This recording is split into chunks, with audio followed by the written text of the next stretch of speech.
I'd like to have a serious and honest open discussion about polyamory and why I think it will fix the economy. Now, do I practice polyamory? No.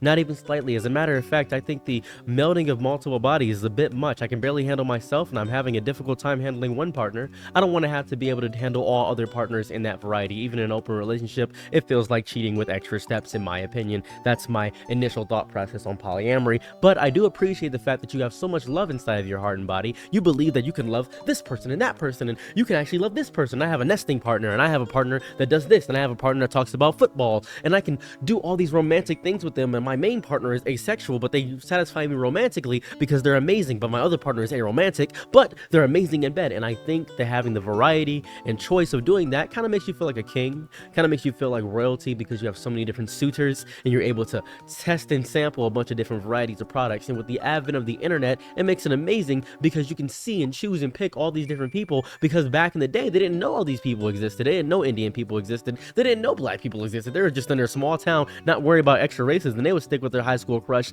They would stay with their high school crush in their entire life, and they would think to themselves, well, if I'm with my high school crush my entire life, things can be great, and I'm gonna have a boy and a girl and a daughter, and they're gonna be great football stars, and it's gonna be amazing. American politics, I love nuclear families. And now the world has expanded. With the advent of the internet, there's so much more you can discover, and I think polyamory will fix the financial crisis somehow. That's what I truly believe. So let's talk about it openly and honestly. So firstly, what is polyamory? It is having 1, 2, 3, 4, 5, 6, the count from Sesame Street. You know what I'm talking about? Having multiple partners. That is what it's like to be polyamorous. In order to talk about all your partners, and sometimes in a perfect polyamorous world, all partners are together.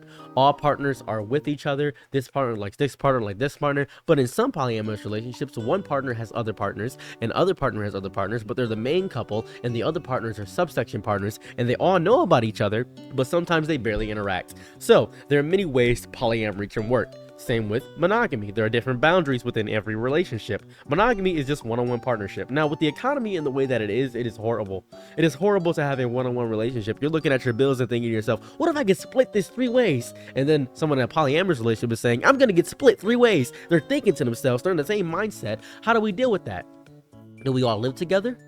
Maybe all 6 of us can buy a house together. If we're all dating and all 6 of us buy a house and we all have different rooms, we might be able to pay rent and get food and live and have luxury, and maybe be able to go on 4 vacations a year. And it's fine and it's dandy and it's great, because the way minimum wage is working right now, polyamory is seeming like the greatest thing to do. Polyamory is seeming like the aspect that we need to adapt to move forward. Now, am I pushing for polyamory if you don't want to be polyamorous? No.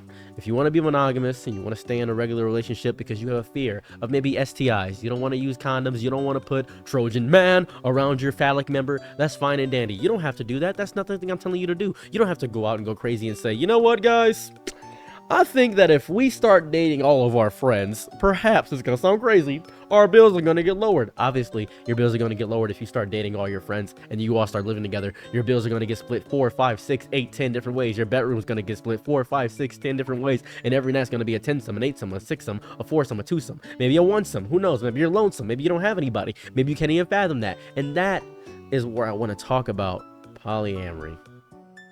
Polyamory became more prevalent as the internet got bigger, because I feel as though people began to realize their options. You may be ugly in your city, but to the world you might be average, and because you're average to the world, you can have a bigger dating pool. And because a very pretty person has never seen anybody that looks like you can use them and say, hey, I think you're attractive, and they find you attractive too, and you have similar interests, and you don't have your dating pool limited to just your small town. Now it's 1,000 people, but then you get Hinge and Tinder and Bumble. Now it's 100,000 people. Now you go to a concert because you plan to go to that concert, and you actually use TikTok and Facebook and Instagram. Now it's 1 million people, and now you can see all these beautiful people, and you're just shooting your shot. You're just throwing your darts at a dartboard, hoping something will stick and land, and it works. And I think the internet increased polyamory because this person loves you, but then you already started talking to another person, and you don't want to lose this other person, but you only have a romantic relationship with the other person. So you say to yourself, well, this is going to sound crazy. I think we all should be in a relationship. I know you don't know each other, but you guys have similar interests, and we all should be in a relationship because we all are struggling financially. We all like Steven Universe. We all have colored hair. We all have BPD, and I think it'll work out definitely and definitely. Now, from what I've seen on the internet, just in my small select group, Polyamory doesn't work that well because jealousy obviously arises. Sometimes STIs happen. Some people think that if they're in a polyamorous relationship, they can start dating other people. That's just cheating. That's just cheating if you don't communicate with your other partners. If you keep it hidden, that destroys the boundaries of the relationship. Same with monogamous. If you're monogamous and you talk to somebody else flirtatiously and provocatively, that is called cheating. There's issues in both sections. It's not one is better than the other. It's the preference of which you choose. However, financially, polyamory seems to be the better option. Polyamory might just fix the financial crisis going on in America. Because right now, I'm dealing with a big issue that I don't like to admit. I began to realize that Whole Foods cost a lot. I want to be healthier. I want to eat healthier. I want my skin to clear up. I want my doctor to stop telling me, hey, you should watch your blood pressure. I want my doctor to stop telling. I want my doctor to say, wow, this test result looks great. That's what I want from my doctor right now. I would appreciate that. That'd be cool if me and my doctor come to an understanding where we both come mutual eye to eye, spirit to spirit, mind to mind, same to same, brain cell, at least for 2 seconds, and have that motion in our mind where we say, you know what?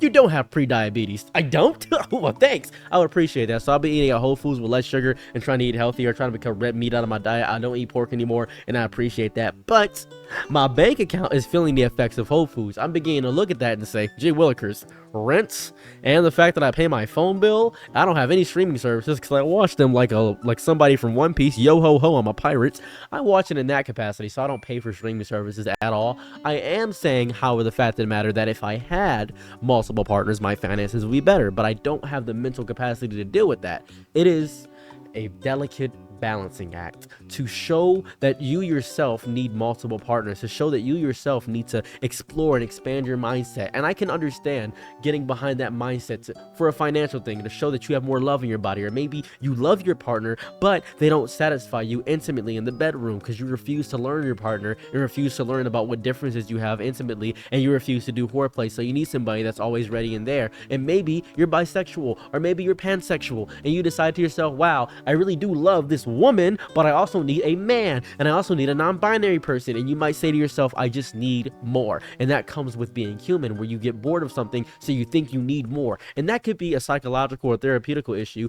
That could be something like that. And polyamory has existed throughout history. It has. I'm not denying the existence of polyamory through history, but I am also not denying the fact that it may be a mental health issue if you think you need so many other partners, if you think you need so many different things. Polyamory is definitely prevalent among people with mental illnesses. That is a real thing, but it is also prevalent among people who have better financial situations now because they're dating multiple people, and I am now jealous of that. So, should you try polyamory? Well, it really depends on if you can mentally handle what is going on with worrying about, okay, so I know this partner is not cheating on me because I can trust this person, but now I have to bring in another subsection into my mind. Would you be willing to bring in another stressor? Or would it make your life easier to have multiple partners? Would it make your life easier to be able to have multiple things you can love and worry about? This person doesn't like Has Been Hotel, but this person loves Has Been Hotel. Well, the person that doesn't like Has Been Hotel doesn't know anything about sports. They're not multifaceted like you, so you think that each of your personalities needs a different person because you need a different friend group or a different human for each interaction you have, when you could just deal with yourself. It's a delicate balancing act, as I said before. You don't know what you're gonna need until you need it. Do you really need multiple partners, or do you need therapy? Do you have to succeed at therapy and now realizing you still need multiple partners, and now you have that and you're actually happy? Do you need more outside of the 4 people you're dating right now? Do you need more? Is the internet just showing you that you have multiple options and you can't choose? Can you be monogamous and stay committed? Does it take more effort to stay committed to one person because of the advent of so many different people that love you online?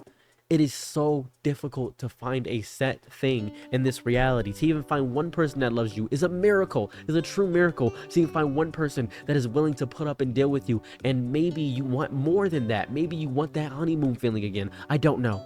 I can't tell you what you want. But if you want your finances to get better, you might have to start looking into getting 50 different partners. I'm not going to lie to you. It's looking really bad in America. I'm not going to lie to you. It's horrible. I hate every minute of my life. My existence is actual torture. In hell, I hate every second I'm living.